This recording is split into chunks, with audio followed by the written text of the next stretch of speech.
So we are live on Facebook. We're here in the Four Seasons room. We're out there in the main restaurant. We got a lot going on tonight. Before we get started, I need to thank a couple of people for making this all possible. PJ Whelihans in Newtown Square, namely Matt Welsh and Dan. It's on.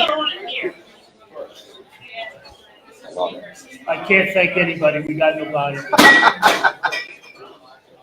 We got volume. Oh, it's not in this room. Whoa! We got volume. We got volume. There we go. Now we're live. We got volume. So we're going to skip over Dan and Matt, but we're going to thank them anyway. We've also got Pennsylvania Humane Society out here tonight with us. Anybody wants to talk about rescuing animals, come see Lauren. We got the Art Phils who are proudly behind us. Looks like they're going to wrap up the second half of the season and head to Trenton to play Thunder for their league. So thank you, Art Phils, and thank you, Penn Beverage, for donating Phillies tickets for tonight as part of our raffle giveaway. So we need to make sure everybody gets over and sees Sue. Sue, give everybody a wave. There we go. Got a wave. You get 2 free tickets to the raffle, and if you want to purchase some more, that's fine. All the money goes back to Pennsylvania Humane. So we're really excited about partnering with them. Last night we were up in Reading, and we raised $1,200. So pretty cool stuff that they're doing up there with the animals.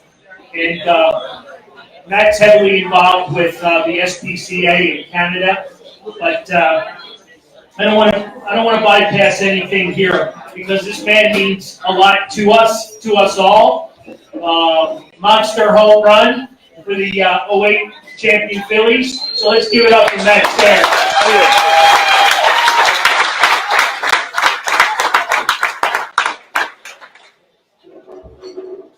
So, welcome to Philly. Love being here. I just say last year I coached in San Diego and I felt like I was cheating on Philadelphia. I really did. I hated leaving here. It was something that I knew was going to happen, but hopefully in the future I'll be back in the Phillies uniform. Very cool. Red pinstripes for Matt Stairs. Makes me look skinnier. Yeah. We can definitely use it. So we're going to talk a little bit about your fundraiser you got going there with these 50/50 tickets. I know there was a mad rush, but I need the people out in the main restaurant to come on back and support what's going on here. And I'm going to have Matt talk about it a little bit. So I'm going to turn it over to him for a couple minutes. Yeah, actually, we've been involved with the SPCA for about 7 years up in Canada. And it was actually my wife, Lisa, who's here tonight. We decided that we wanted to try to save all the animals that we could. So what we did is I started doing a golf tournament. We ended up raising about $300,000 over 5 years for the animals. It costs about $100,000 a year to save animals, and that's literally just given the medicine. That doesn't go with the cost of anything else. So yeah, we've come to where we decided to do a 50/50 draw. The draw is not until February, but we try to get the draw up as high as possible. Unfortunately, in Canada, we can only sell $20,000 worth of tickets. So $3,000 goes to the winner, $1,000 goes to second place, $500 goes to third, and then the guy or the lady who sells the winning ticket gets $500 as well. So it's been a nice. It's gone well over the last few years. Us personally, as a Stairs family, we have 17 animals. We have 13 cats and 4 dogs. So we've been those foster families that have failed quite a few times. So to us, it's very important, and I appreciate you guys buying and supporting the Fredericton SPCA and showing up. So we're gonna get heavily involved. Dan and I were talking before we went live. We're gonna get behind this, and we're gonna be selling them here, and we'll take care of the funding, on this end and get the money to where it needs to be. So. If you don't buy them tonight, they'll be available through Carl's Cards. We can make this happen. So we want to get behind it. We want to sell a bunch of tickets and represent Philly and what Matt Stairs means to all of us. So,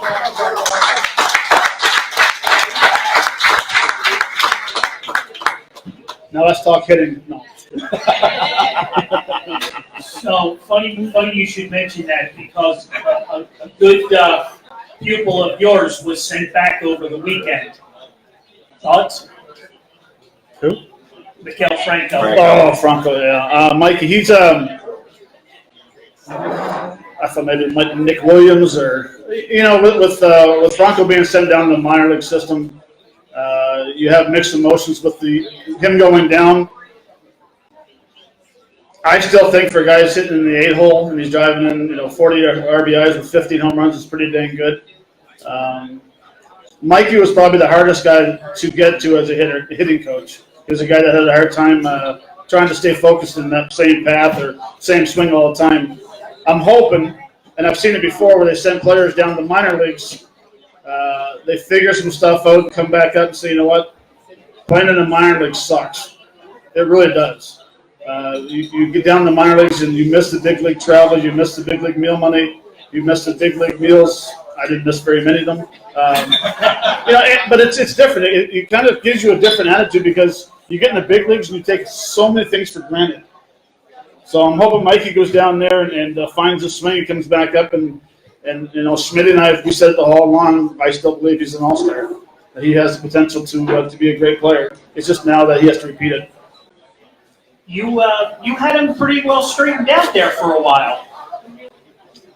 I would say he straightened himself out for a while. As a hitting coach, you give a lot of pointers to all the players.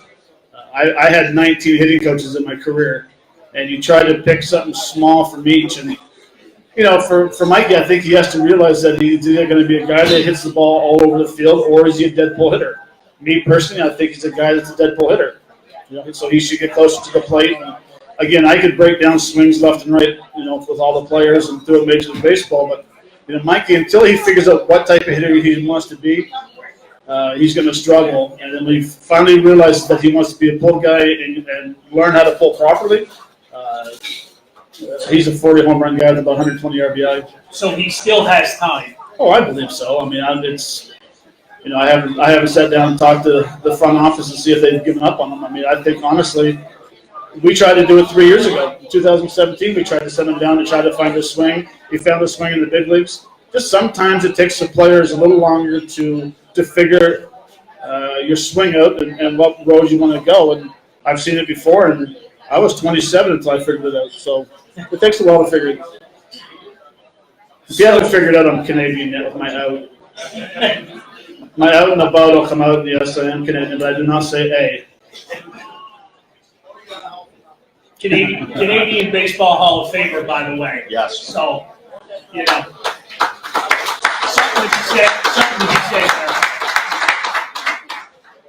How about we do a little trivia? We can do a little trivia. Let's do a little trivia. All right, first, I'm going to go easy. I think Steve Scalish is staring at me, so let's see what he's got. So, what is Matt's middle name? Very good. Named after Ray Boggs.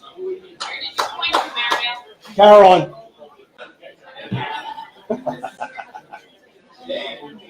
I'm disappointed, Steve Scalish. Wait. There we go. Very, very good. We That got a is baseball correct. up here just for you. So, Damn. my little lefty. Not your first rodeo throwing. Pretty good. I like it. So, what do we got? So, I'm getting questions about the golf game today. Uh-oh. So, it's my understanding that you guys really kicked some butt today. Yeah, where's Bill? Bill? Bill's right here. Stand up, Bill. Bill Mathis, everybody. He was my golf partner. So, where are the two losers, by the way? He disappeared. I'm surprised our mics just got cut out. There's one loser. Yeah, there's one back there. And there's the other one. There's the other one. All right. So we come in here last night, and honestly, when I went home, I told my wife, Lisa, said, we don't have a chance in hell of winning today. As soon as we get on the tee blocks and take some practice swings, I knew we were doing all right. I thought we were going to be all right. I didn't think we were going to win by 8 holes. But needless to say, and you did a great job going live with it. Yeah. We were up 3 after 9, and we should have been up probably 5 or 6. We kind of stepped in the throat, buried them, get down to 9. We allowed them to win 1 hole. But they were a great host. Dan, Matt, thank you very much. It was a great time. I had a blast last night. Fun, more fun today. Kicking your asses. So it was a great, and the golf course is beautiful. And if you ever want to play again, give me a call. No. Right, Bill? No mercy. So the Bill that we're referencing is Bill Mattis, who's been with me. We've been friends for I don't know how many years. It goes way back. He brings me a lot of players. You know, we're friends. Our families are tight, and you know he helps represent Matt down here. You know, when you need him to do different things. So Bill Mattis, All-Star Inc. Shout out. Yeah, very good. And to maybe rub it in a little bit more. Bill hasn't golfed in 2 years. 2 years. Ow, Matt, Dan. Ouch. Huh. Just think. Next time it could be 13 or 14 holes. Oh. Just saying. Wow. Just saying. I did get invited to come back next week and play softball. I wish I could. And then I heard Dan was playing hockey. I would love to play hockey with you. No chance, but it was fun though. Good time. What else we got? So another question from people watching online is Flyers or Maple Leafs? Flyers or Maple Leafs? Yeah. Flyers, 100%. Really? Now, before you throw something at me, Flyers or Montreal? Montreal. Hold on. Carl's got a timeout over here. Well, I knew that was coming. Okay, all right. I knew he was a big Habs fan. That's like saying Flyers or Bruins. Flyers. Well, of course. Flyers or Maple Leafs? Flyers. Flyers or Habs? Habs. Okay. I'm a hockey fan. I don't like the Maple Leafs. I don't like Boston. They're the only 2 teams I do not like in the NHL. I love everybody else. I love the Flyers. I used to go to a lot of games. But when they play the Habs, one team must win and must be mine.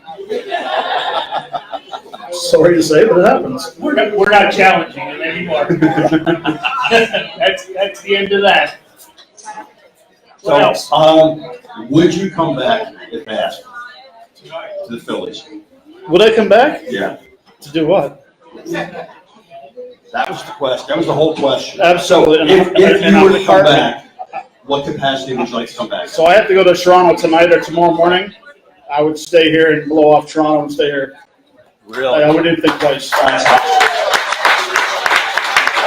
Again, it was, you're part of the organization in 8 and 9. You win the World Series, you lose the World Series. You get a chance to broadcast, and you get a chance to learn broadcasting, good or bad, whatever. You coach a team. I was very fortunate to leave the booth and go to the major league field and coach hitting. Right. And I just think, whatever. I love the Phillies, and again, when I was in San Diego last year, I felt like I was cheating on them, the Phillies. I knew my heart and soul's in Philadelphia. I'd come back here in a heartbeat. So if you were to come back and wear a Phillies uniform, what capacity would you like to come back in? You have a choice. Well, you had your choice. I love hitting, but it's a tough question. It's whatever. I love to work with the younger players in the minor leagues. Right. I would love to work in the big leagues, of course. I would love to. It doesn't matter as long as you have a jersey with the big P on it. Who cares? Yeah. As long as you're helping somebody out and helping players learn how to hit the proper way. And I think that's what we have to do as a hitting coach. They need to learn how to hit first, and this goes for major league ball players, minor league ball players, young kids. Until you figure out how to hit, the launch angle and stuff is hard to explain. Right. Because all of a sudden you're a 10-year-old kid and you think you hit the ball in the air, but they do it wrong. So again, I could talk hours and hours about hitting, They just have to be taught how to hit right, and everything else takes care of itself. So on that note, and I know this is tough to pinpoint for the entire team, but where do you see our hitting going bad? Well, I don't think it's just the Phillies. I think it's through Major League Baseball. There's a lot of areas where I believe that ball players, they're not embarrassed anymore. You strike out back in the day, you were embarrassed to strike out. Now it's everything, you know, and I agree to a certain degree with analytics. Hitting is simple. You hit the ball hard, you try to drive the ball deep in the gaps, and a lot of good things happen. And I think through Major League Baseball, they just don't care about striking out anymore. You can hit 40 home runs and hit 70 RBIs, but if your on-base percentage is 310, Right. you're not getting paid. And I think you need to understand through baseball is that OPS is where ball players make money. Right. And if you can have an OPS over 800, you're having a very good year. So I think that guys think that they have to hit home runs to make the money. And it's the strikeouts, the walks, and home runs. Ball games are boring to watch because everyone just relies on the home runs. I would love to hit a baseball nowadays with how tight the ball's bounded up. It'd be awesome. But I don't think it's just one team. I think it's through baseball where we just worry about the ball in the air too much. And stat-wise, and I'm a dork when it comes to this, but stat-wise, you hit a ball in the air, you're hitting about $180. Right. You hit a ball on the ground, you're hitting 225. You hit a line drive, you're hitting over 800. So let's teach kids how to hit line drives, and everything else takes care of itself. Good answer. So I do have another question from Facebook.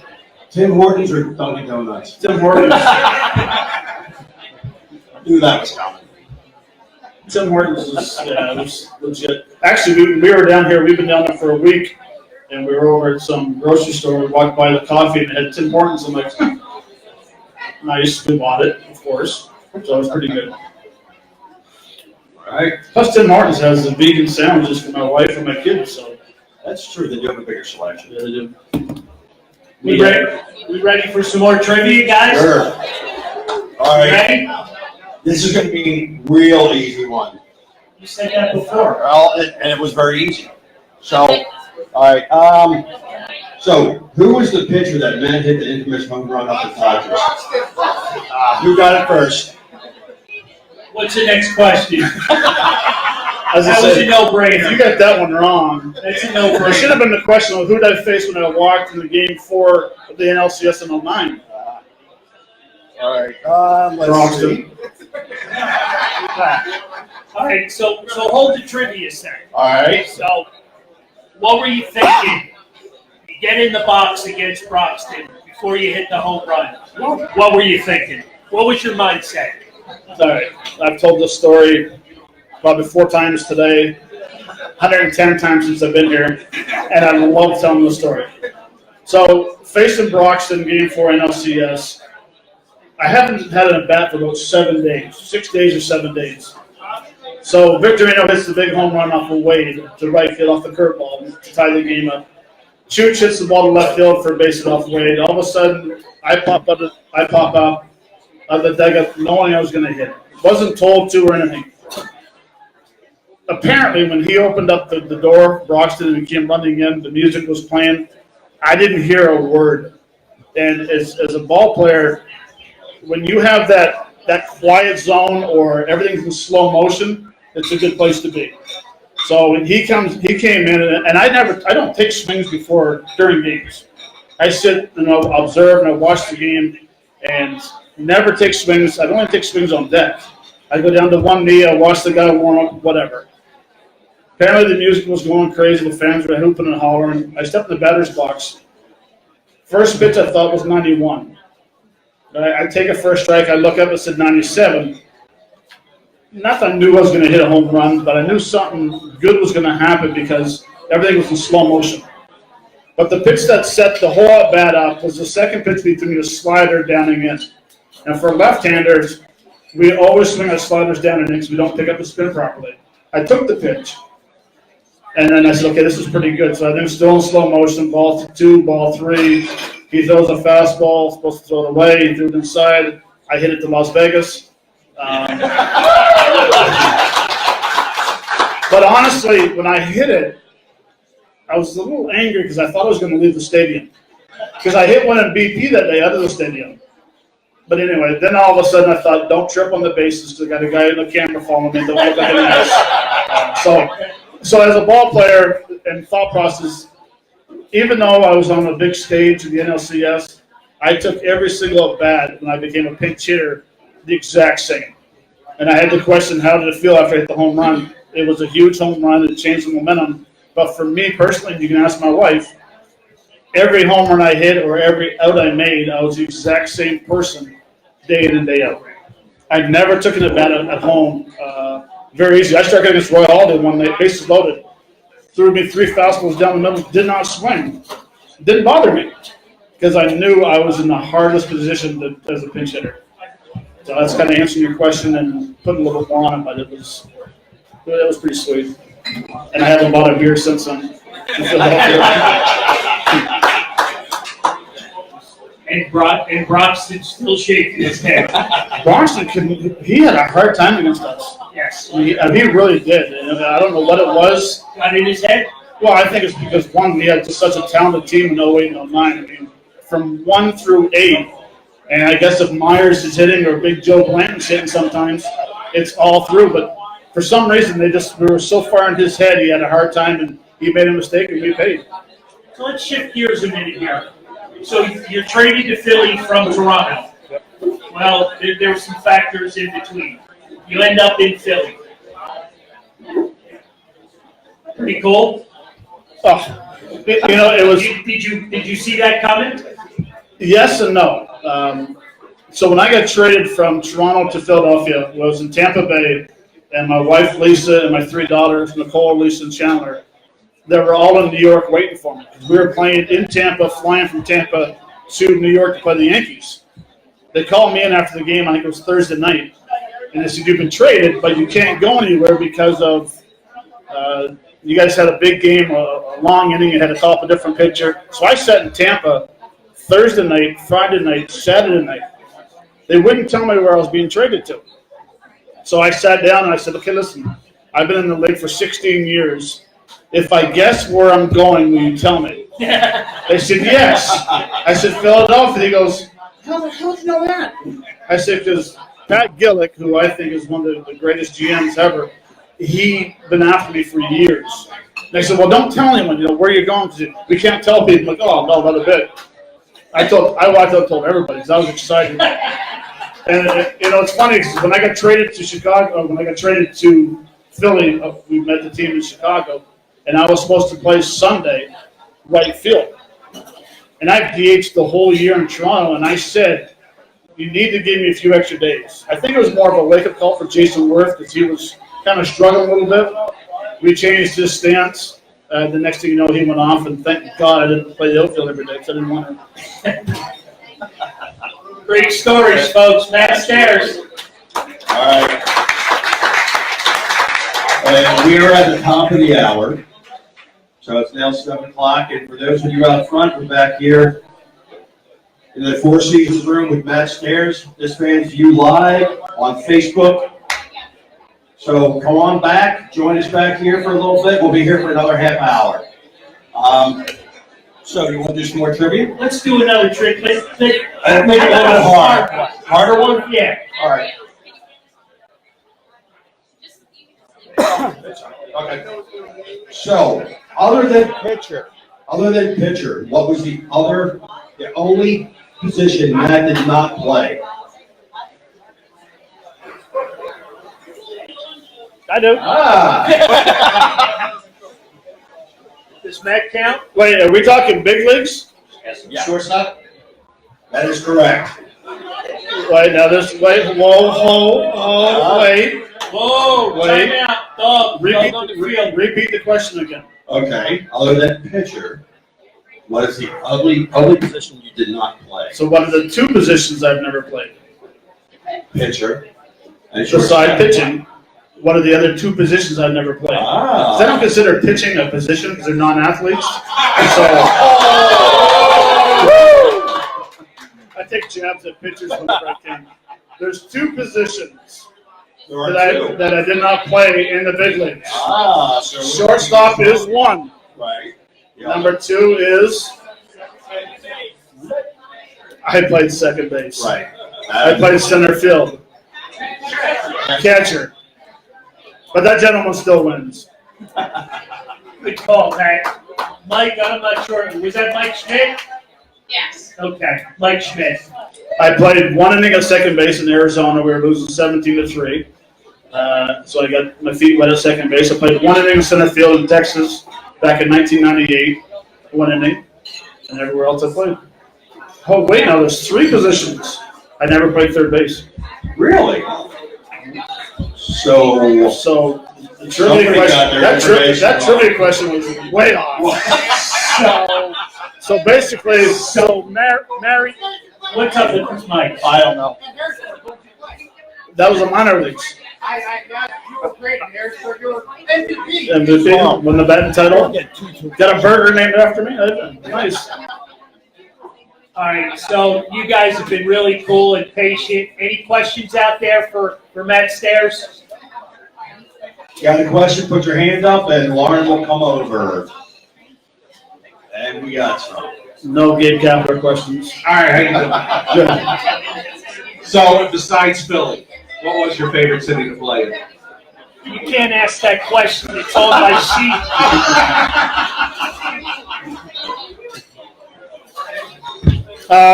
You want me to enter it? Yes. Besides Philadelphia, I loved Pittsburgh. I loved hitting in the ballpark. So every place I played, there's something different.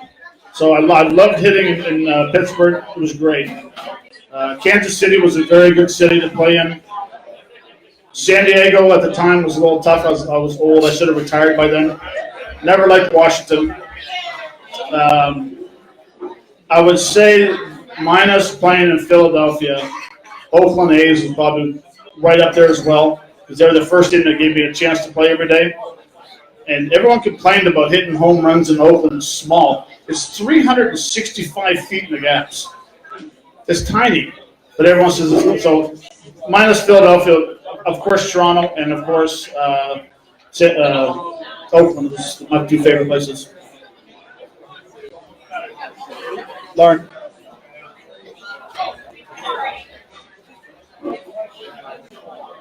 Got a question over here, Sean. It's like a 3-parter. Best manager you played for, best pitcher you ever faced, and who's probably, other than Michelle, the best hitter you ever seen? What was the first question? Best manager. Again, I've had 19 managers through my career. Charlie was great. Charlie was a guy that just Charlie didn't like bench players. He liked everyday players. Charlie was great to play for. Lloyd McClendon was one of my favorites. He was awesome. Gibbons, who was in Toronto, was very good. I can say this: 18 managers out of 19 I really liked. 1 I despised, and I'm not saying who it was, but I played for my last team with the Washington Nationals. You can figure that one out. The best pitcher I ever faced. I faced a lot of Hall of Famers.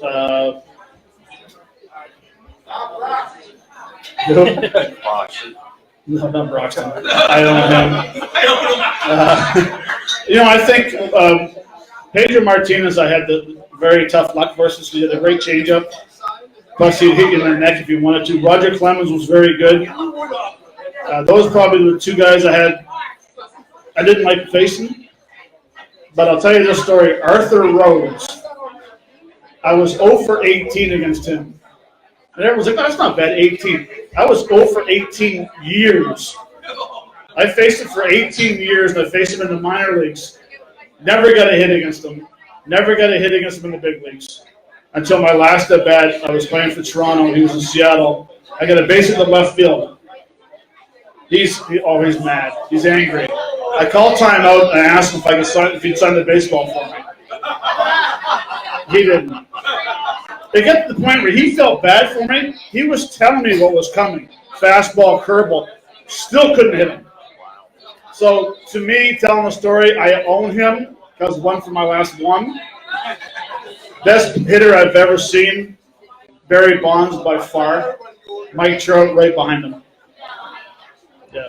Barry Bonds is the guy that everyone talks about steroids, whatever. Barry Bonds would get one pitch a game to hit, and he hit it. The man walked the Tennessee 120 times one year. He got a Tennessee walk with the bases loaded one time. This is a guy, and yeah, you might not like him, you probably don't, whatever. But to me, when I watched him play, he was a guy that just was, in my era, was the best player I've ever seen play. And again, Mike Trout, I think, is right behind him. You guys are killing my sheet over here because it's Mike Trout's birthday, and we were going to talk Mike Trout. But go ahead there, young man. What's up, buddy? Who was the biggest rival you ever faced? Team-wise? No, like player-wise. Oh, player-wise.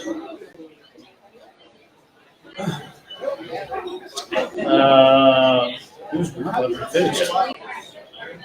Can I answer that question in a couple minutes? Because I've faced a lot of pitchers, a lot of players. That's a good question. I never really thought of that before. That's a very good question. Does it have to be a pitcher? Position player? So for the question, give the young guy a ball. Yeah. He might have stumped me. So why don't you think about that? Okay. Let me think about it. You're not leaving, are you? Nope. No, You you're stick staying. around and have a beer with us? I got cold water. I got to think about this one. What's your question? So, in the meantime, why don't you talk about this? Okay. So we're gonna go back to the for anybody new in the bar, back here in Four Seasons or out here in the main restaurant. I'm holding up a raffle ticket for $10, and I want to sell a bunch of these tonight. So I need the people in the big restaurant to come on back. I know you know we're here. So for $10, we're going to support SPCA. We're going to support Matt Stairs. Matt leases stairs. How many animals? 17? Something like that. Who's counting? Do you get fed? Seriously. Did you ask, do I get fed? Yes. When, This shirt makes me look slimming, doesn't it? but seriously, how do We you take do. care of 17 animals? Well, they eat well. They eat at 10 o'clock in the morning or 4 at night. I eat in between. And that's my book, by the way. I'm sorry. So this book belongs to Mario, but we got plenty more. So we need everybody to rally behind. Lauren's got them right here. So come on back if you haven't gotten your raffle tickets. We're gonna have some awesome prizes to give away after the show. We're gonna draw the winners because we got too much going on to do it during the show. So make sure you get your free raffle tickets. We've got some great prizes. We got Phillies tickets donated by Penn Beverage. We've got I don't know what else. Dick Vermeil wine. Dick Vermeil autographed mini helmet. Everybody knows who Coach Dick Vermeil is, right? Yeah, you're shaking your head. You know who he is? No questions tonight? Usually you got a question. Look at you. You're just slugging them down. You got a question? There we go. All right, before you ask the question, I got an answer to your question. Greg Maddox. Greg Maddox. Yeah. Ooh. You did stump me there. That's a good one. Greg Maddox is a guy that I could usually think with a pitcher because they're not very smart. Greg Maddox was smart. Like I always say, pitchers are stupid, hitters are dumb. That's true. We think too much. But Greg Maddox, if you try to think what he's going to throw, he throws it totally opposite. And he threw one pitch that lefties couldn't hit. We call it the Yahoo ball. You threw that at your hip, and you'd go Yahoo, and you'd come back in, strike you out. So he was a guy that I never enjoyed. We had some battles against. So that was a very good question. First time in baseball I was stumped. Okay. Very good. You got a question back? Uh-oh. All right, Pete. 2008, 2009, the clubhouse was full of characters. So, Who was or what was your favorite clubhouse story? yeah. Keep it clean. Before we started this show, I asked, is this PG? And they said, very. understand, I'm a clown. So most of the stuff that went on in the clubhouse is because of me. I didn't care. We had fun. I ragged everybody. I got ragged. We had fun. Just like the two poor golfers we played with today. Oh, sorry, buddy. Oh, I'm sorry, my tail. Sorry, bud. I think there's a lot of different things that happen in baseball. The hot foot, the hot sauce, and the jock strap. I mean, between the toes, it's guys fall asleep and you're putting firecrackers on them in the plane. A lot of stuff. Now, I played a lot of games, so it's hard for me to remember, but we had fun. But I will say this, though, with the Philadelphia teams in 08 and 09, we were clowns. We had a great time before games. We had fun after the games because we were a tight core of 25 players. But as soon as 7 o'clock came around, there was no joking around. That's the only team I played with where I just sat back and go, holy crap, they are ready to go. And which was so impressive because I came here at the end of August and September and October through the playoffs, it's like there was just no BS going on, which is tremendous. Now you see guys, and now you got me going. Now you see guys that hit home runs and they're getting seeds poured on their head. And you look at the scoreboard and they're losing 8-2. Hey, congratulations, you had a home run. You're still losing by 6. So I know I'm getting away from your question because I really can't answer that right now. But there is a lot of fun. We have a lot of time. It's a big family. No one gets their feelings hurt. Well, maybe once in a while, but it's all for fun, and let's just say this: we have a good time. We had a good time. All right. So the PG will be waived after the 7:30 hour, and you guys can dig in out at the main bar. Matt will be out there for a little bit, so I'm sure he can extend that story a little bit. So, what do we got? Any Facebook questions? A lot of hockey questions. Matt doesn't like hockey. Another question from the audience. Besides baseball, what other sport were you interested? Well, yeah, hockey, of course. Being Canadian, we grew up. We were given a left-handed hockey stick when we were young. I played hockey for many years. I actually played every sport you could think of. I played rugby. The only sport I never played was football, because in high school we never had football. We had rugby. I even played badminton. It was just something that I was on the swim team. Yeah, this body was in a bathing suit. I know. I was that guy, and my wife, she knows. I'll watch every sport. It doesn't matter what's on TV. I watch it, and ping pong to whatever. Did you actually play hockey professionally? No, so a couple stories. I went out in 1984 and tried out with Montreal and Boston. They ended up taking a player by the name of Andrew McKim instead. Good little player. True story, when I was with the Oakland A's in 1996 or 7, I wanted to get a 25-game tryout for the AHL team in Fredericton. Okay. And we thought we were going to get a 25-game tryout for the Fredericton Canadians. I ended up having a very good season, a series in Arizona. Hit like 2 grand slams, 4 home runs. Started hitting home runs, started hitting for power, found my swing, made the right choice. So I never played professional. I wish I would have. It would have been nice to play for Montreal to play against the Flyers, but never worked out.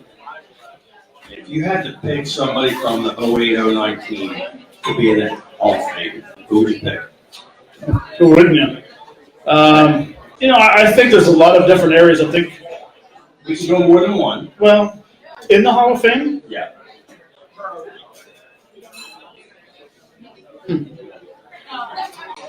Probably Jimmy Rollins.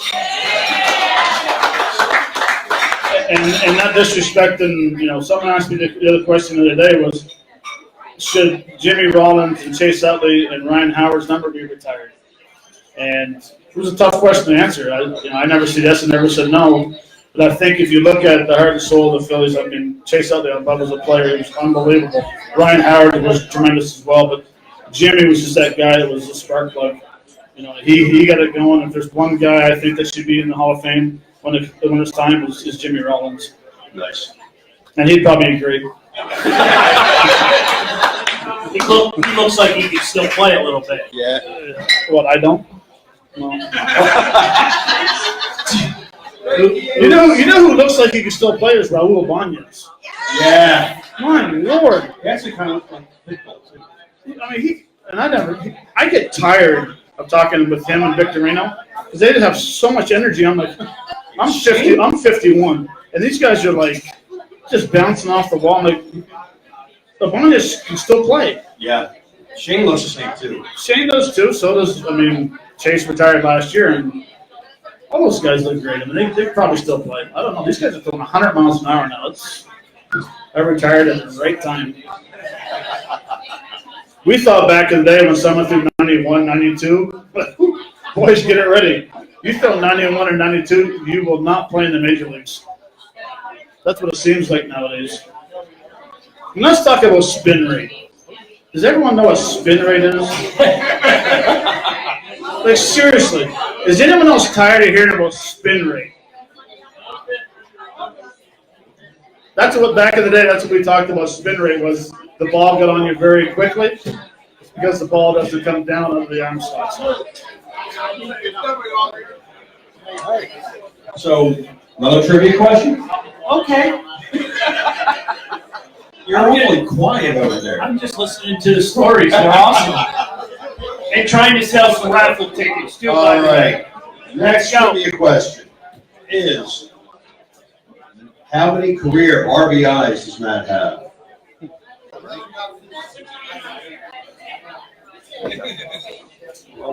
Does Matt Stairs know? Oh, I don't. Okay. I know because I'm mad at myself. Anybody? Needed one more, eh? Get off Google. Needed one more, eh? One more. If I would have got one more RBI, it would have been a very nice number. It's still very nice. Yeah, but What's that? There you go. someone's got quick fingers. Yeah, well, he's not that great. Did they Google it? They Googled it. I know that table. No, seriously. No, you know that Yeah. person. Sit down, Matt Welch. You lost today, too. Matt, I need a drink of water, bro. Hey, I was good today in the course, wasn't I? I didn't rag you at all. True champion, right, Bill? Bill, we're going to sleep well tonight, aren't we? Champions? There better be water. Wow. Thanks, Bill. So do we have a winner? Do we have a winner of the trivia? It was Mr. Fico. Oh, he was. Yeah. He had a secret weapon today. It was my ball marker. The ball marker. The ball marker he used. Buffalo Bills. There you go, buddy. You might as well keep it. Wait, is that allowed in here? Anything goes. Next Stairs show. We're just along for the ride. Oh, God. This is a fantastic night. Anybody questions, comments? $10 in your pocket for an SPCA ticket? There we go. Come on. Who didn't buy them? Let's I go. got a question right over here. All right, Matt, I'm a big Tampa Bay Rays fan, unfortunately. So you started out your career in Harrisburg with Montreal.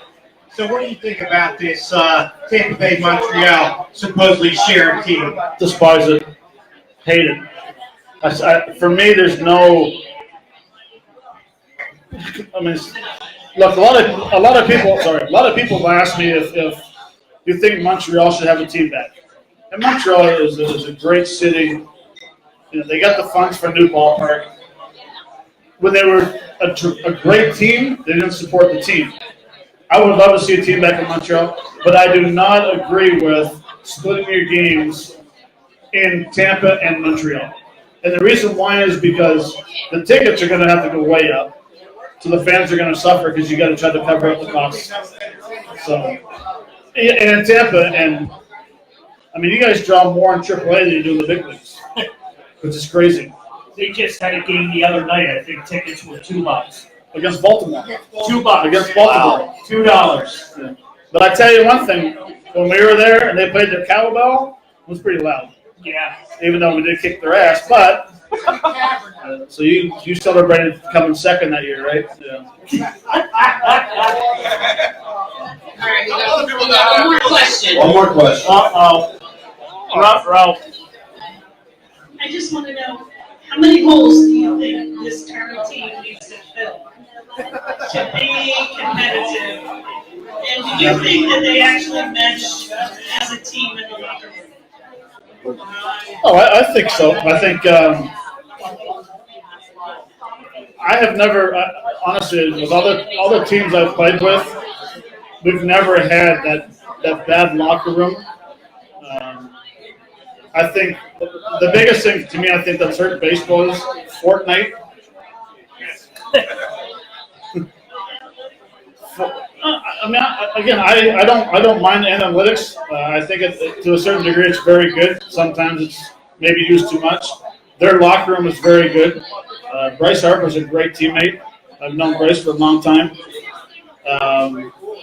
Their holes, I think they're probably one solid pitcher away. I think their offense could be very good, and I think their bullpen needs help.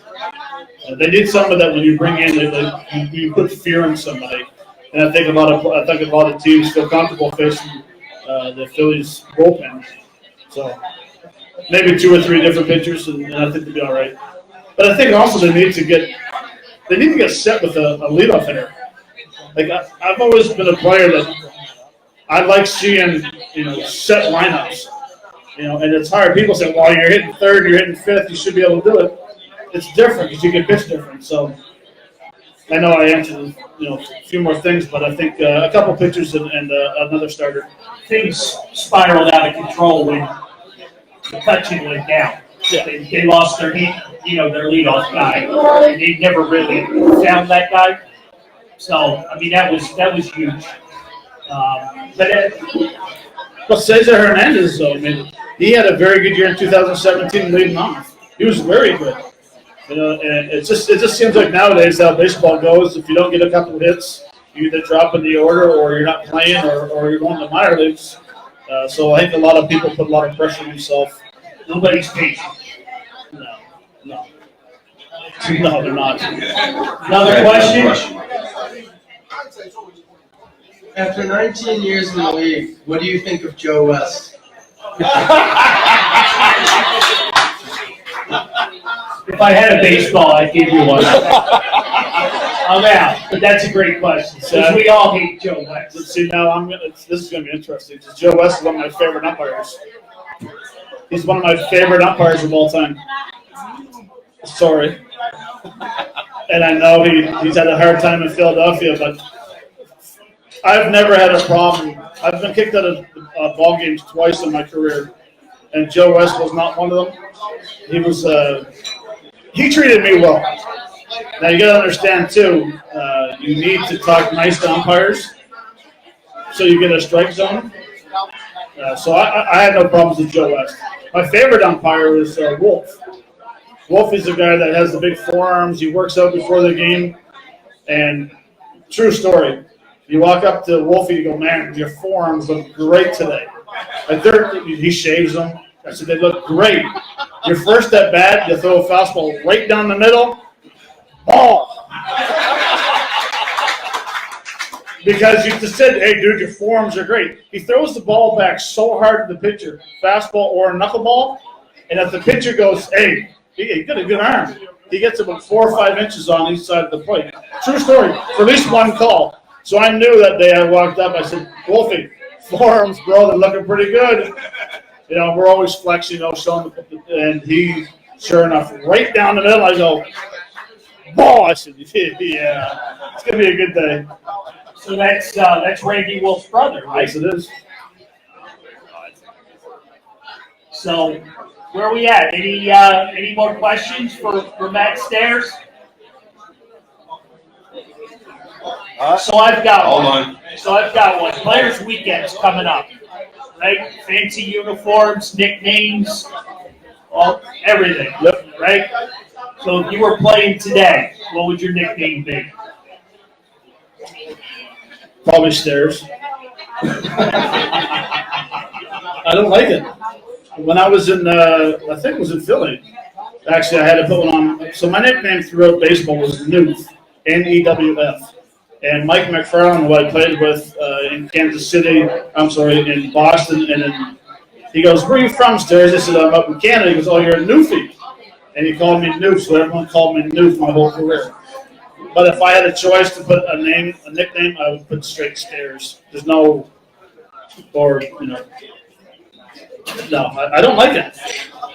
Old school. I am old school. I'm not a big fan of it. Very good. I never Let's hear it for wore old jersey. school.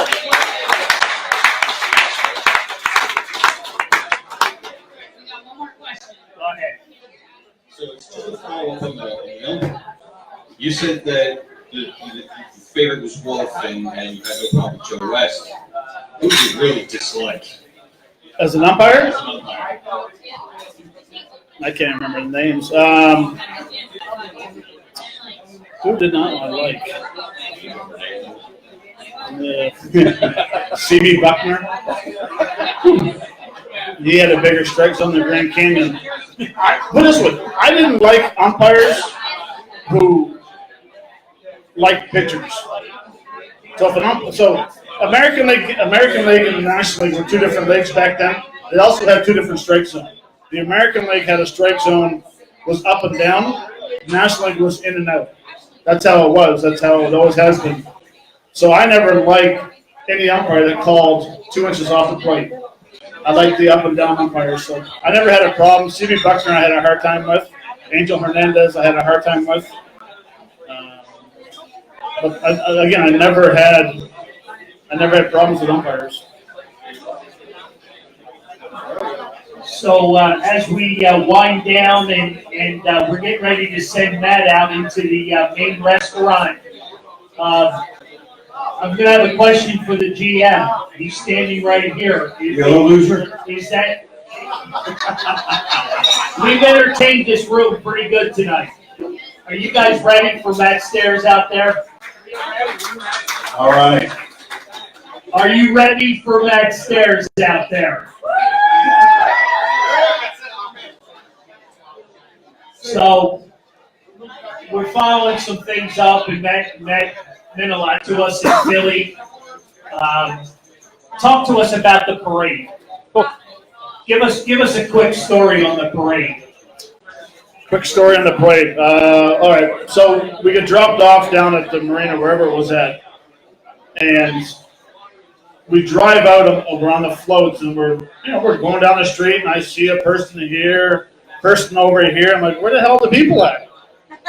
And all of a sudden, we take that turn down Broad Street, and I tell you what, it was, and my wife and my daughters were with me on the float. It was unbelievable. Like, winning the World Series is tremendous, but the parade is just, it's so hard to talk about because the joy of the fans, seeing people sit. I don't know how the hell they got in certain places, or how they were getting. I know how they were getting down there and falling, but and walking into the football field and taking the tour around and having a full house, and then just to see the excitement of people's faces was outstanding.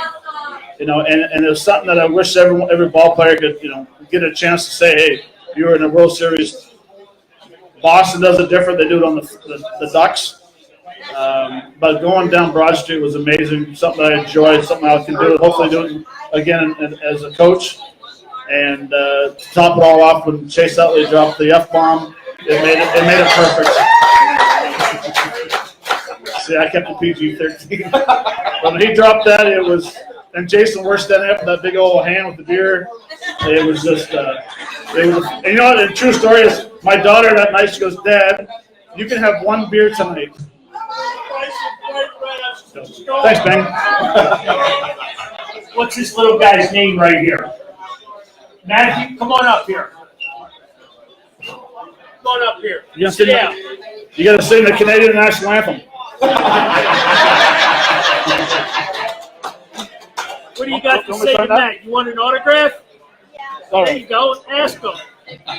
What's your name? Matthew. See, it's the way we do it, right? You Absolutely. gotta take care of the kids, right? That don't work. I got another one.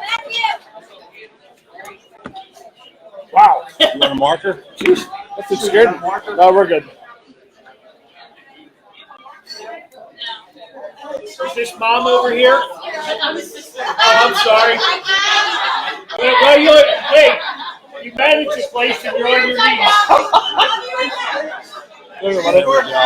Give me knuckles. Oh, There we you want go. your pen back? Give it up for Matthew, everybody.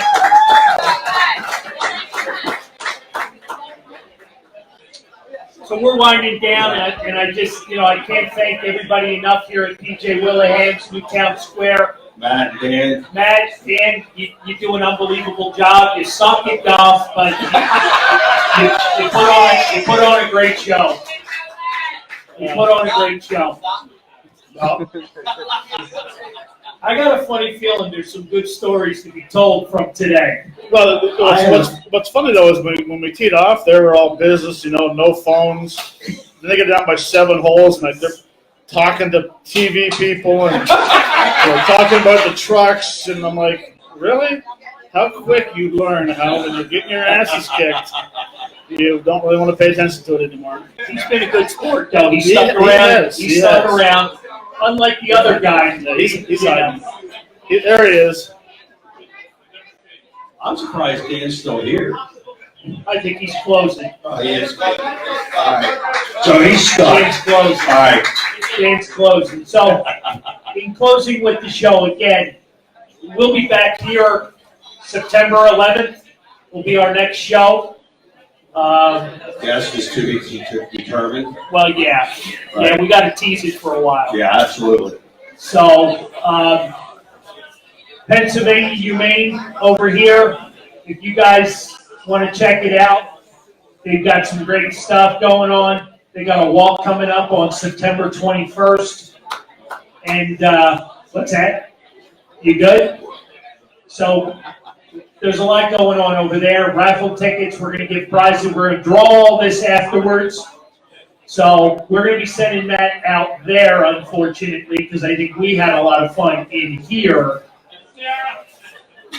Sierra's been our bartender right there. Thank you, Sierra.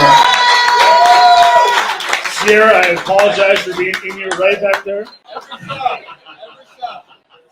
That's right. Sierra's here every show.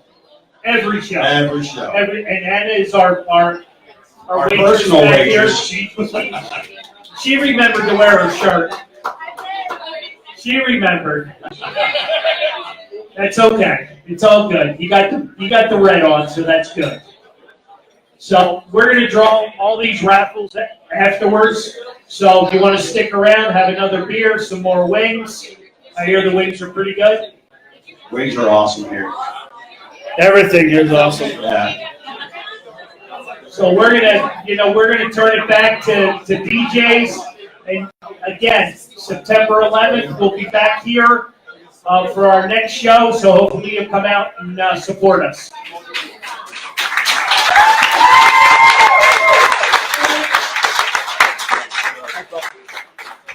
I'd rather do this than bartender. I'm sorry. That's all right.